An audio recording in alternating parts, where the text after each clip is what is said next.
Ik ben Cheryl Flores. In het kader van mijn wetenschappelijke stage heb ik in samenwerking met de afdeling oogheelkunde een onderzoek gedaan. En dat onderzoek heet The Influence of Cataract on SDO OCT Image Quality. Ik ben echt heel erg nerveus. Wacht heel even tot rust komen hoor. Okay, I'm gonna briefly describe to you what this study is about and then elaborate on certain points later. In this study, we're looking at the effect cataract has on the images that are being made by an SDOCT device. Wat moet ik hiermee doen? Dat moet je met de... Nee, dat is anders. Nee, je moet het op de dingen doen daar. Alleen ook de pijltjes. Nee, daar werkt het ook niet, het is geen volscherm. Maar dan werkt met de pijltjes gewoon in. Ja. Nee, het scherm staat niet, het andere scherm open. Je moet even op de presentatie zelf klikken. Ja, oké. And OCT stands for Optical Coherence Tomography, which is an optical signal acquisition and processing method which uses near-infrared light to yield high-resolution cross-sectional images, which kind of look like this. And the reason we chose to use SDOCT instead of TDOCT, well, SD and SDOCT stands for spectral domain, and TD stands for time domain, and up until now, TDOCT has been used in a lot of studies that look at the influence of cataract on image quality, and it's an older technology, so that's why we chose to use SDOCT for our study, because it's superior to TDOCT with regard to speed, resolution and accuracy. En dat weten velen van jullie al, maar ik moet het wel zeggen. Even kijken. En in TDOCT, cataract has been shown to have an influence on the OCT image quality because it causes eye lens opacity, which interferes with the OCT scanning process. And now we're looking at the effects SDOCT has on cataract, on the effects cataract has on SDOCT. And cataract has also been found to have an influence, well, a correlation with ocular stray light. And I'll just briefly explain to you what that is. Stray light is light that falls into the eye, but that doesn't project onto the actual projection point, but instead projects around it, which causes symptoms of glare, which you can see here. So we also decided to study the effect of stray light on SDOCT image quality. Moving on to the methods. The data we collected the data at the Zonnestraal Eye Clinic in Hilversum. And I had to go to Zonnestraal every time there were patients. And this is what it looks like the road to Zonnestraal. And I had to walk at least once a day. I had to walk about 1.5 kilometers.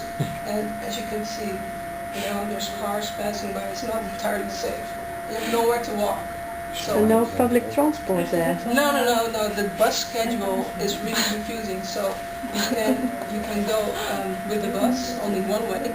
Then the other way you have to walk back, or you have to walk to and get the bus back. How do the patients really come? Only by car then? Taxi. By car, by But I don't have a car, so I simply risk my life.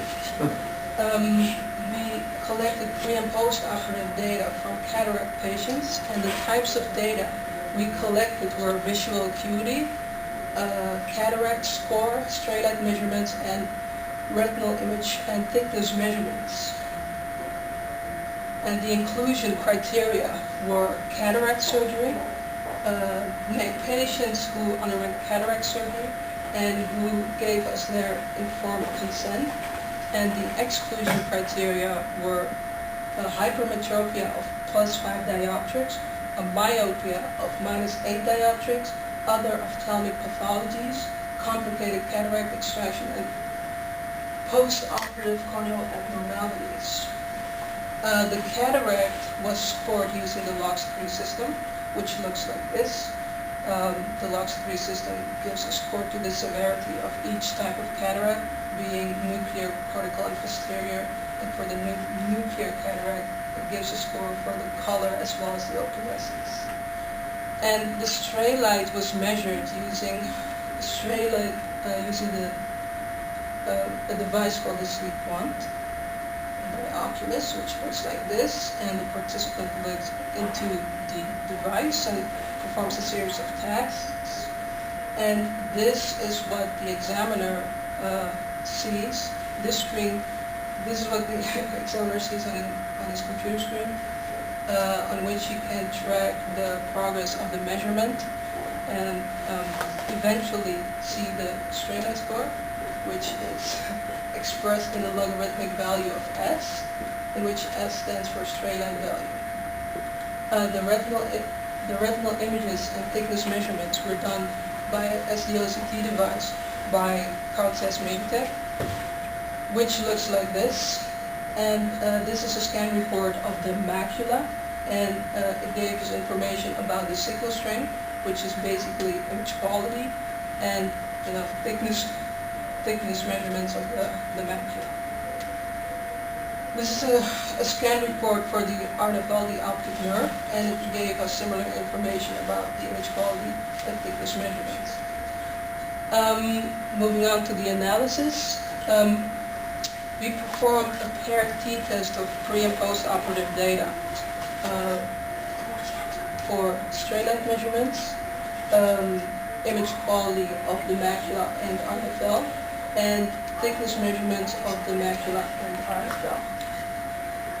And for the thickness analysis we did for the macula, we did the thickness analysis of individual areas and of certain congregated areas, such as the outer ring and the inner ring, or the paracentral ring. It's something similar we did for the optic nerve. We analyzed the thickness measurements of the individual areas as well as the average of all the areas. The correlations we made for the macula and RFL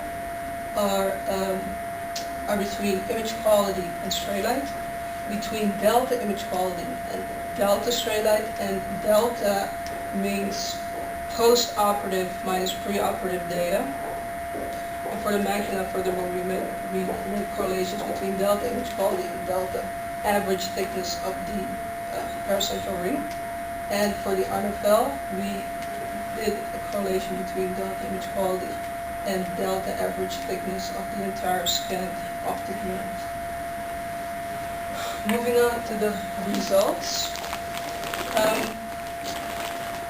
Preoperatively, we included 40 eyes, of which we included 24 eyes post-operatively.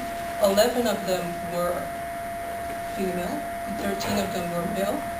The mean age was 72 years. The mean visual acuity in logMAR preoperatively was about 0.26. Post-operatively, it was about 0.01. And the mean stray light score log as preoperatively was 1.47, and post-operatively it was 1.13, and the visual acuity as well as the stray light value decreased significantly after surgery. I will just shortly explain this. Most of our patients had cortical cataract, which is about 69%. Looking at the thickness measurements, looking at the congregated areas,